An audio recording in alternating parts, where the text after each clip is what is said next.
There are thousands of videos on Ben Shapiro on YouTube, both arguing for his points and against his points. I've made multiple videos on him as well. But what I wanted to do a bit different with this one is really highlight the split between the far right in America and how someone like Ben Shapiro can be quite polarising. Because in my opinion, lots of the stuff he talks about are far right talking points. But of course, a lot of the far right in America actually don't like Jewish people, and Ben Shapiro is an Orthodox Jew himself. So what we're going to do in the video is first go through Ben Shapiro's more extreme talking points, how they can be very inflammatory, how they are traditional far right talking points, and then we're going to talk about the far right criticism of Ben Shapiro and highlight the whole split within the far right of if they accept people who do support Israel, because what you see of Donald Trump is quite interesting, where the traditional far right in America, and a lot of them have had to go along with Donald Trump being a very, very big supporter of the Israeli government during his administration, but then you have everyone taking sides, so you have Steve Bannon, who's an America First guy, and then to the far right who support him, they say people like Jared Kushner, who have ties to Israel, they say that he is a globalist. And it's often just used as a dog whistle, but I think it's interesting to show the split. How both sides often support Trump, but this whole issue of Israel is often where they part ways. But before we go any further, if you want to support my work, please like the video, maybe subscribe to the channel. Also, maybe check out my Patreon in the description and come join my Discord and my subreddit. All that good stuff is in the description. Now, almost 4 years ago in January 2017, a mosque in Quebec was attacked and numerous people were killed by someone on the far right, a Trump supporter. But this guy was also a massive fan of Ben Shapiro, who was his top Twitter search. So let's get into the story to discuss this. So the Quebec mosque shooter in 2018 eventually pleaded guilty to 6 counts of first-degree murder and 6 counts of attempted murder, and he got a life sentence. Now, evidence presented at his trial showed he had a considerable interest in immigrants and Muslims, and he was a fan of the American far right. But in the weeks leading up to the shooting, they released the number of times he visited various Twitter accounts, and surprise, surprise, Ben Shapiro's came right at the top at 93 searches. So you see that there, Ben Shapiro obviously denies having any influence on this guy. But now let's delve a bit deeper into his rhetoric and see why, if you're a Ben Shapiro fan, you might be so radicalized against Muslims. So I saw this montage on Twitter a while ago tying what Ben Shapiro has said about Muslims to the Quebec shooter. So we're going to have a look at this here, and then we're going to discuss it, and it's basically quite indicative of how the general conservative movement, in my opinion, a far-right movement in America, really feels about Muslims. The criticism of me that I think is legit is one that I think is probably common to most people, which is I tend to fall into confirmation bias. You know, I think that, but it, you know, when you're in the political realm, the easiest thing to do is to find evidence that supports your position and cherry pick the evidence in order to support that position. The myth of the tiny radical Muslim minority is just that. It's a myth. And, unfortunately, it's a myth that's going to get a lot of civilized people killed.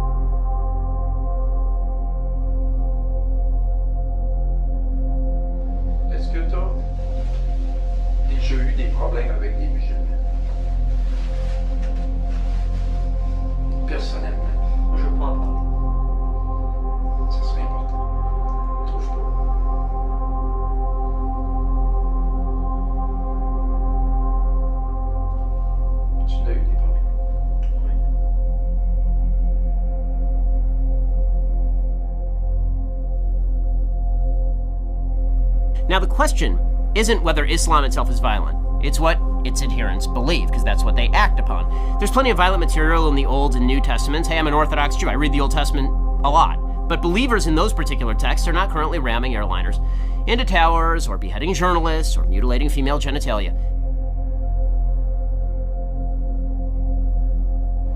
Moi, je voulais sauver les gens. Tu voulais sauver les gens? Des attaques terroristes. 680,030,000. 680,030,000 radical Muslims.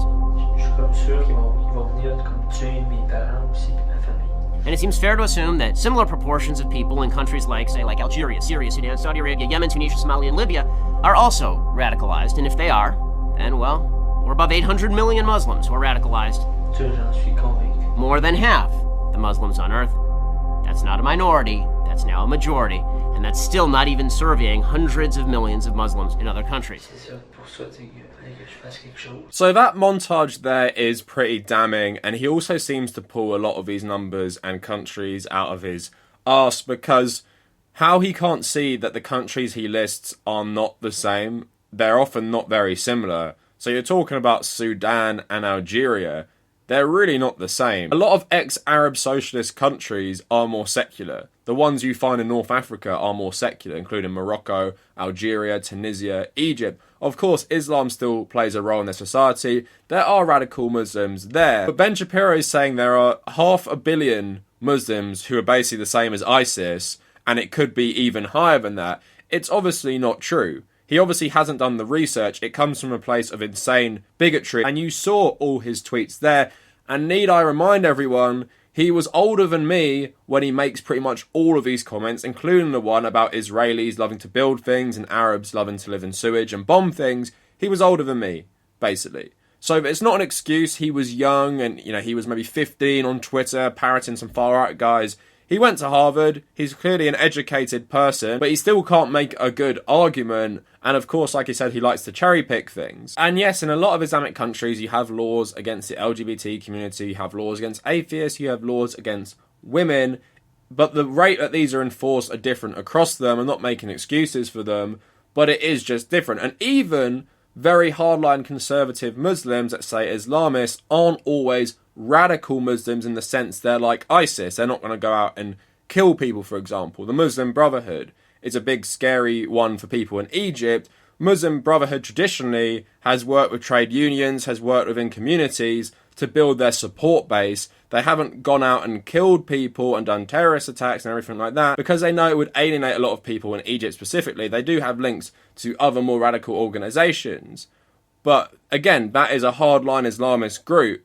It's not an Islamist group that is specifically known for in Egypt for carrying out violence. But Ben Shapiro isn't known for nuance, and this type of rhetoric is not unique to him. This is part of the wider conservative movement in America. This type of insane bigotry has been normalised, and it's not always just on the far right like Ben Shapiro and American conservatives. You often get atheists who paint themselves as liberals saying this stuff, and more centrist types saying this stuff as well. It's simply not true, and you cannot generalise a whole religion in the way they do. You cannot compare countries that aren't even near each other, that aren't even the same to each other. You can't say Muslims in the Philippines are the same as those in Iran and Saudi Arabia. It just does not hold up. So it just paints a general picture. These guys see Islam as a monolith, and it's very scary, and it's coming to destroy you. And like he says at the start of the video, it's going to get a lot of civilized people hurt. And also I find it funny how he doesn't recognize how the violence in religion, in Judaism and Christianity also leads to horrible violence from religious extremists. You do get Jewish extremists, you do get Christian extremists, especially these days. That is probably the number one threat in America and the West, these neo-Nazi Christian extremists. But a guy who speaks fast and has a Harvard education, of course conservatives love this guy, because he seems to be able to rationalise their bigotry in ways they can't, because they just think Muslims are scary. But he brings out some stats, he cherry-picks some facts, and they eat that stuff up. Now let's move on to his general stance against the LGBT community. Of course, Ben Shapiro is a massive homophobe. He's also against things like abortion and women's rights in general. All things conservatives love in the far right in America. But let's look at this one clip where he basically threatens Beto O'Rourke with violence if he would teach his child about LGBT people. If you're a church, you're not infringing on anybody's rights. You're just saying you can't come here for your marriage. Go to the church down the street. You're a religious school. You're saying, listen, you want to learn about gay rights? Go to the public school down the street. You're not infringing on anybody. Your mere existence is an infringement, according to Beto O'Rourke. The institutional existence is an infringement on liberty, according to Beto O'Rourke, and you must be shut down. You want a culture war in this country? You damn well have it, Beto O'Rourke. You want a culture war in this country? You want this country to come apart at the seams? This is how you do it.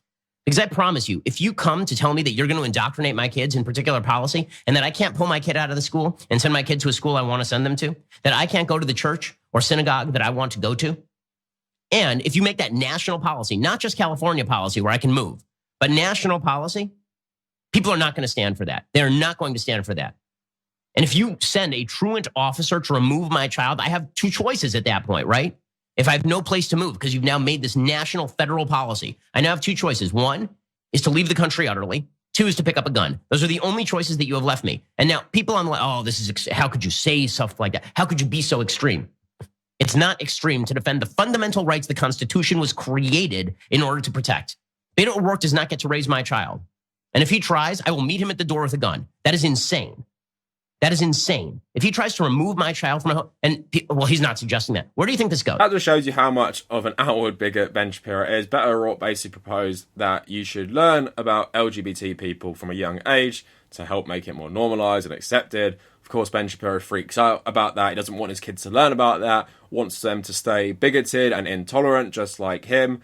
And of course, he frames it as like a liberty issue. I thought the Constitution and the Bill of Rights and everything promises equality. How can you get equality if you just let these schools and churches preach hatred and not teach them about what true equality is? So conservatives like this, wrap yourselves in the flag, wrap yourselves in the Constitution. Of course, he's playing into Second Amendment nuts there as well. So that's why general far-right conservatives like Ben Shapiro, in my mind, he intellectualizes a lot of their bigotry and he puts it into words and stats that they couldn't themselves. But two big things alienate Ben Shapiro from the far right, more so the alt-right, this new, I guess, more Nazi-leaning group of the American right. But alt-right don't like Israel, they don't like Jews, they don't like Ben Shapiro because he is a massive Jewish Israeli supporter. He's one of the biggest zealots when it comes to supporting Israel, basically making excuses for every single thing they do, backing everything Trump does with them. But the problem is, what the alt-right see is Israel are the puppet masters. Israel control US foreign policy. All the wars in the Middle East that America have been involved with is because Israel are telling them to do it. Israel pull the strings, and that obviously goes to big anti-Semitic conspiracies. They talk about banks, they talk about the financial incentives by Jewish affiliated banks, and obviously people like Jared Kushner to them are a symbol of how Israel are pulling the strings in the Trump administration. But they fail to recognize, of course, the US goes into these wars because it benefits them. They do it for their own reasons. Of course, Israel is a massive ally of the US, but it's not Israelis dictating American foreign policy. Israel and the US haven't always got on, especially back in the day. It's not until after the Six-Day War where they became close. They used to be way more friendly with the British and the French. But to say that Israel are the masterminds behind the Iraq war, when of course America and the West went in there because of a massive financial incentive with the oil that was in Iraq, it benefited Israel because they didn't like Saddam Hussein. He was an adversary to them, but it benefited the West far more. And that's enough of a carrot for them. If Saddam Hussein didn't have oil, then they wouldn't have gone there. And they also think Israel are behind the American invasion of Afghanistan.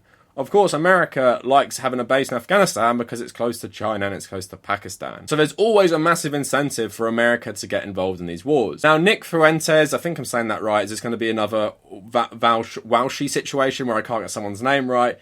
He has made numerous videos attacking Ben Shapiro, so let's just watch a clip from one of them for you to get a perspective on why the alt-right hate Ben Shapiro. We're trying to take our troops home. We're trying to minimize our involvement overseas and focus more on rebuilding the homeland. And he says that Israel will not be safe in a world of America first. So if we put our country first, and we say America first, and we put our interests first, and that means putting our troops perhaps on the southern border instead of on the border of Syria and Turkey, he says that Israel will not be safe because we've abandoned our Kurdish allies and Iran is going to expand.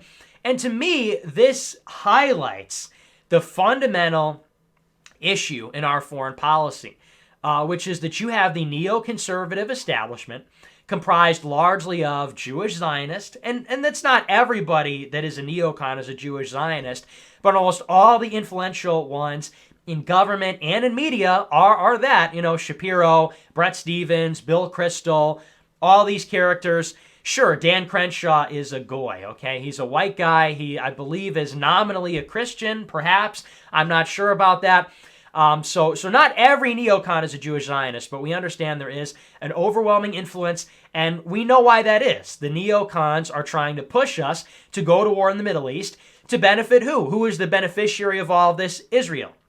The war in Iraq, the destabilization of Syria, the war in Yemen, the saber rattling with Iran. Israel is the ultimate beneficiary. They are the one demanding and calling on us to do these things. So the fundamental distinction within the conservative movement is the reality of the neoconservative establishment and to some extent the military-industrial complex and the deep state, but primarily the Israel lobby, AIPAC, the neocons, the commentariat, influences in the DOD and the State Department.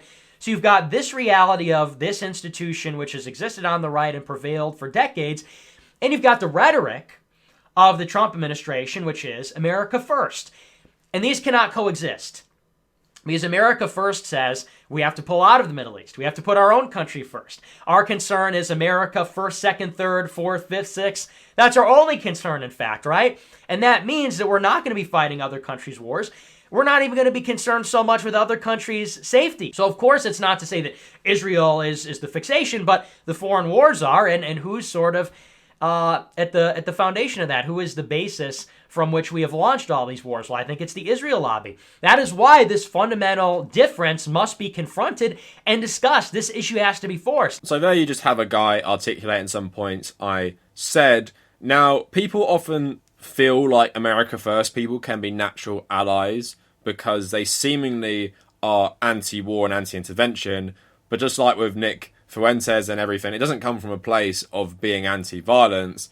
It's just because they think the Jews are controlling American foreign policy and wasting American lives just to further their own agenda in the Middle East. Of course, that's not true. So that shows the big split with the American far right. So you have the America First people, like Nick Fuentes. You have all of them saying, don't do the work of Israel. Bring our troops home. Don't waste our money there. Waste the money on, doing stuff like in the summer when we saw the police beating all the Black Lives Matter and Antifa protesters. That's what they'd rather spend the money on.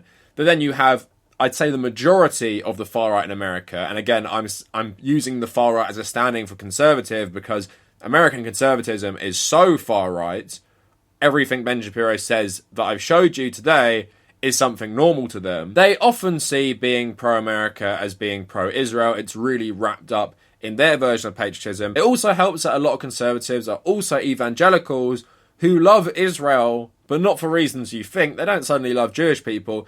They love Israel, a lot of them, for example, Mike Pompeo, because they believe Israel is the key to Armageddon. They believe a war between Israel and Iran will trigger the end times. I'm not joking. They actually believe that. And in the end times, what happens? Do all the Jews get to go to heaven? No, they are asked to either convert or they go to hell. So it's not like they love Israel and they love Jewish people. They just love the idea of the Israeli state. And a lot of them also think they are the new chosen people. They think they're the new Jews. And I made a video on this about a year and a half ago, so go check that out. It is very interesting and also disturbing. So there you have it. That's why the far right love and they hate Ben Shapiro.